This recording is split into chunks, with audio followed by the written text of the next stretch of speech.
Welcome to the Q&A for the Humans at the 46th Annual Toronto International Film Festival.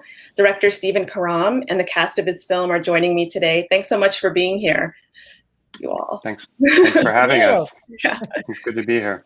We went through a journey to get here, so I'm excited to begin. Stephen, I want to start off with you. I know that this was based on your one-act play. It was nominated for the Pulitzer, it won a Tony. Why did you want to adapt this into a film, and why now?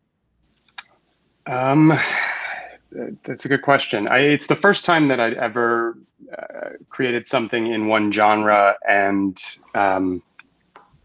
had a real gut feeling that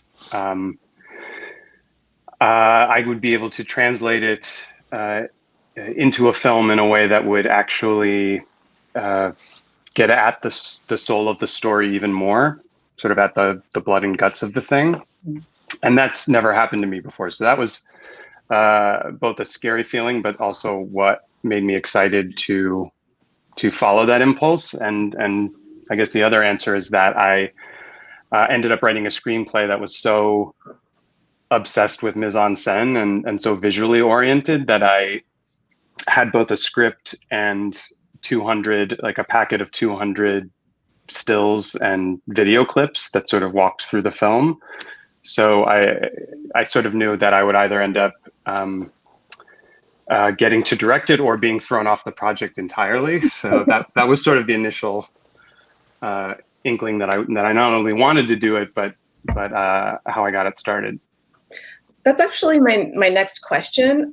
Jayne, feel free to jump in because I know you were on the Broadway kind of run of this play as well, but you delve into the mise-en-scène so much, and there's scenes where you're following the plumbing and you're kind of zooming in on the decaying aspects of the building, which I lived in a Brooklyn brownstone, so I'm very familiar with. And you can get closer in a film than kind of in theater. The proscenium arch, provides that distance. So how did you figure out how to tell this story in a different way visually? I mean, you had so many stills and images, but how did you really figure out how to kind of restructure it for a film? Me or Jayne? Either, anybody. I didn't structure it. I thought that whole question was for Jayne, so I was waiting for her to take over. That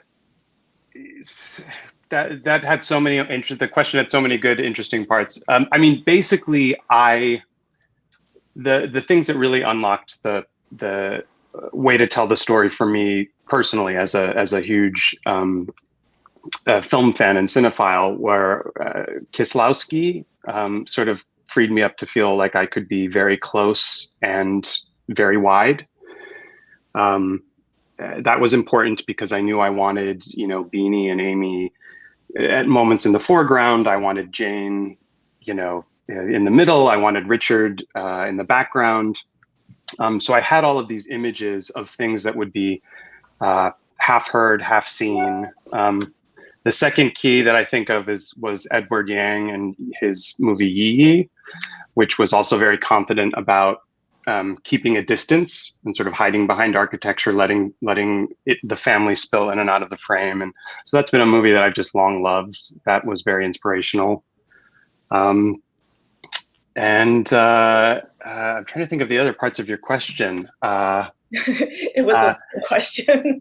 No, but it was a good one. I guess I'll just end by saying, there was another, because these are just the real answers, that there was a Fassbinder movie, Ali Fear Eats the Soul, and I will toss it over to Jayne, but Brigitte Mira, I believe is the actress's name from that film, but the way that he had so much love and just a lack of condescension for the way that particular film holds that particular middle-aged woman in that pre-war space, confined, and that also a feeling of expanse at times. I thought there was just something really special about ways these images and frames could lean into everything that I thought was special about this group of 6 actors, but also everything that was uncanny about the story. So on stage, it's entirely different. Mhm. What's uncanny is the dollhouse view, giving everyone access to everything all at once and having no control of where people look. And so this was kind of extraordinary to really play with my obsession with the uncanny, meaning like looking at exactly things that are like probably the most familiar things about a family drama, or very ordinary moments that people have seen time and time again, including a family dinner, but very quietly, maybe in ways the audience doesn't even perceive, just bending them a little, or shifting the angles or the perspective, or what you can see or what's just out of sight, so that the feeling, even if you don't know why things feel a little strange, but maybe you're kind of quietly conjuring the kind of dread that the story wants to talk about through these visual images, through the way the camera's holding the six of them. Jayne, did you have anything to add to that? Well, no, not really, because it was so beautifully expressed. But other than in terms of my own personal experience of being in both, they couldn't be more different. In the theatrical version on stage, as Stephen said, the dollhouse version, where the audience sees everything happening simultaneously all the time and virtually sees almost all of the actors all of the time, there was a sense of, you would get a feeling of this family in this environment continually trying to connect with one another. It was, in a way, oddly, a more personal view of the family, even though the audience was distant from it. But in the film, in viewing it, my experience was, the environment in which this family is trying to connect is actually both an impediment and also a continual challenge for everyone. And consequently, rather than seeing as many connected moments between the people, you see as many what feel like isolated or alienated moments between the people. So the dynamic is utterly different. And that wasn't something that I could necessarily see on the page when I compared the theatrical script with the screenplay, but it's really fascinating now to be able to see what Stephen was doing in this is not an adaptation of the play. It's an entirely different kind of story, even though the characters are the same and much of the dialogue, coincidentally, is the same. It doesn't feel the same in any way. It's fascinating to me. I love them both. Thank you. That's such a good way to frame it. This is obviously an ensemble cast, and I should say that we're missing Stephen Yeun and Aimee Schumer, two of the other members of the cast, and the performances are incredible all around. You all have to play family members with all the kind of interpersonal messiness and affection that entails. So how did you generate that so authentically for the screen? How'd you create that dynamic?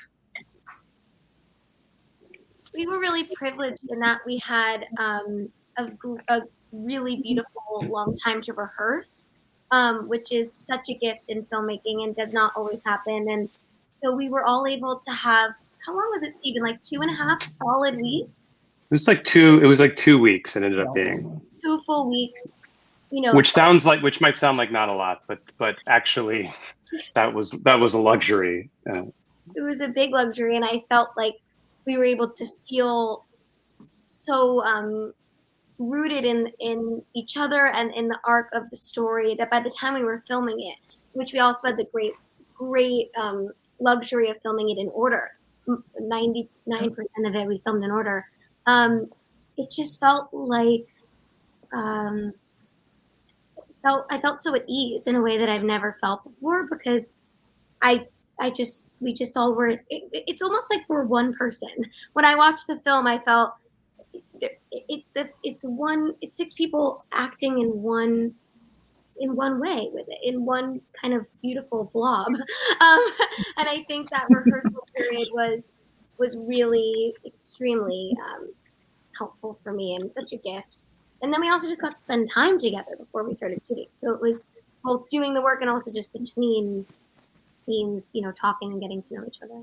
I just want to quickly say right on top of this, Beanie, that I have two specific memories because it's my very first film, but one was Jayne and Richard meeting for the first time. And I think we had taken a break and I was just like, you know, how these people build this history and feel like a family. And I came back in and the two of them were talking about their roots and people they knew and their families. And it looked like they had already known each other for a very long time. So I would say we had this uncanny gift of people liking each other. And then 3 days into the group rehearsing, you know, Amy Schumer, I remember, brought you, June, like a cat mug. And I was like, they're giving each other gifts already. So it was, I don't know if this is true, but I think something about the script is so clearly about an ensemble that part of me wonders if it also attracted ultimately the right kinds of actors who wanted to be a part of it. Everybody really kind of signed up for that. I mean, in some ways, the mise en scène we're talking about really doesn't work unless you have actors who are not just willing to show up for their starring moments, but who are comfortable on, you know, really operating as a unit or as a blob, as Beanie said. A beautiful blob. So, and Richard, your disembodied voice is there, but I do want to hear from you because I think your little icon pulses every time you speak. So I'm anxious to see it. I don't have a little icon. No, come on. All right. I think this was an example of people living their lives on screen. It's the closest I've ever been to another family other than my own. And I don't know how it was achieved. I think that may be a good mystery. Maybe it's, I think luck plays a big part in it, but it was. I think we all felt really comfortable with who we were and who we were with. And we trusted Stephen. I mean, you know, I've done a lot of films, and I didn't know where the camera was half the time in this movie. I'd be doing a scene, I'd turn on and say, where the hell's the camera? I don't see it. And the reason was it was in the other room. And when I watched the film, I went, oh my gosh, that's so beautiful. That's so beautiful. And it's so nervy. But Stephen knew what he wanted visually in this movie. And it's just a thrill to be a part of something like this. I've never been a part of something like this that was filmed this way. The trust that he had in his belief was really, really cool. But, you know,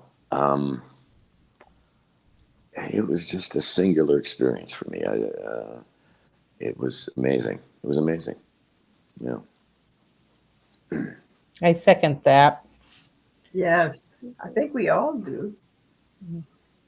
I always say that Stephen had the movie behind his eyes. Like you could see when he gave us notes, you could see that he saw it, and it was so beautiful, and it was so. We were all just so trusting, and because you could just see behind his eyes that it was right there. And they kept saying that in rehearsal, and I didn't know what they were talking about because I was like, "What director doesn't see the film?" But you and Stephen would keep saying they're like Stephen would walk away because he's like, "He sees it, and I was like, "Who are you working with that doesn't see your movie? Like, what's going on?" But you guys you really trusted me, even when I'm sure part of you was wondering whether you should. I think the thing that similar to what Richard's saying, the thing that I'm continually astonished by is the trust that they put in me and in the story. And I think the love that they had for each other and the generosity and the comfort is so evident in their performances that I think there's something that even I keep using the word uncanny, that I wanted to sort of build into the look of the thing. What I didn't expect to be so special was how lived in as a family this group of people were. I mean, Stephen and Beanie, their relationship, you go in thinking you're gonna have no time, so that how will I say the right things to get to, and you do, it's like you kind of turn around and you see two people having built the thing. So a lot of it is, I have to credit to the actors really, really like doing something that I think might go unnoticed, but that to me is extraordinarily brave, which is that they showed up for each other. They listened when they were, whether they knew where the camera was or not. And it really allowed the movie to be what it was. I mean, I've talked to other people who are like, well, how did you do that? And I think part of what I'm realizing is I had 6 actors who were a true ensemble, and who, no matter where you looked, no matter where I pointed the camera, were moment to moment, ready to show up for each other. So that was a huge gift. It actually creates more opportunities about how to tell the story. It's interesting because there's a structure in Hollywood movies, I mean, there's a formula that's almost always followed, sometimes looser than other times. It's, the master, the 2-shot, the over the shoulder, the close up. I mean, there's a system to making a movie. And Stephen just bypassed that. and the reason we trusted him is because he knew what he wanted. He knew this vision. That's what he was after, this vision that he had of this piece that he wrote and lived with for so many years. And, it's an amazing thing for me to be a part of it, just to see, we're not doing, okay. And everybody down to the brilliant costumer was like, this is something really interesting and really special. So it was, I've never been, as I say it again, I've never been a part of something like this that was so kind of broke the mold up, down, and around, and still told the story in a way that's so illuminating. And I watched this movie. I mean, I watched this movie and I think, how was this ever a play? And people watched that play, I'm sure said, how are they ever going to make a movie out of this? Yeah. So, it was an amazing experience. No, enough about Stephen Karam. Well, I do want to say something, that Stephen was such a good director that I forgot he'd written it. I kept forgetting that, and, speaking to him about the script or something, and it was like 2 separate people to me. Well, go ahead, Robin. Sorry. I was going to love on June for a minute, because I also feel like June would break our hearts so often on set, the way that she would go. I would say from experience, it seems like Momo is both on the surface, you would think it would be the easiest part to slip into. But the way that she did it so beautifully, and so with so many complex layers, and it comes so prepared, it just brought like so many aspects to the part that even when, early on, I remember we did the shot where June first got a little agitated, just a little bit more out of her. And Beanie and Aimee actually got, had real tears in their eyes, because they were so, for a second, it's that sleight of hand where June kind of made you believe for a second that maybe we had lost her, that she was gone for a minute. So there, I've loved on June, and I could do it. I could do it all day, but I'm going to stop. Thank you for the loving. Well, I think that's actually all the time we have, but I mean, I couldn't have asked for a better comment on how the film was shot and your relationship to each other. It sounds like an amazing set, and the result is also as incredible. And I took away so much from this film, and I think our viewers will too. So thank you very much for joining us to talk about it. Thank you, Robin. Thanks, Robin. Thanks, Robin. Sorry I was late. Worth it. It worked out.